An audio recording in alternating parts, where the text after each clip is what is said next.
This information on hose assembly applies to all Park Crimp machines. First, choose the type and size of hose you need for your application.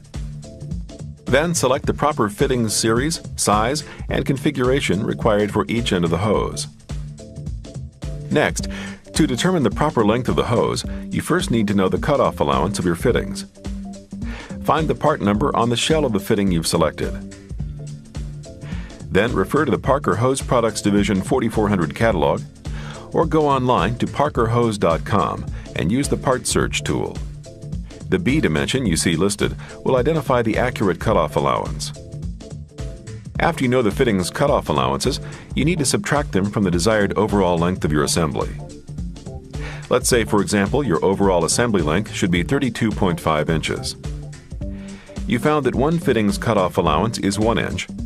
The other one's allowance is 1.5. When we subtract the total 2.5 inches from the assembly's overall 32.5 inches, we see that the hose must be cut to be 30 inches in length. Also, make sure the saw blade is sharp. Use the adjustable pins on the saw to bend the hose to reduce friction. And don't push the saw handle too hard. Let the blade do the work of producing a square cut. The next step is to make sure you bottom the hose in the fitting. This calls for marking the hose and pushing it all the way up to the mark.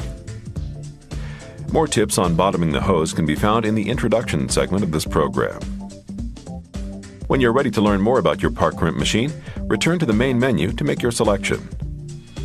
As you watch the demonstration, keep in mind that we've specially painted certain components of our crimpers to make it easier to follow the information. Thanks for watching, and enjoy working with the Park Crimp difference.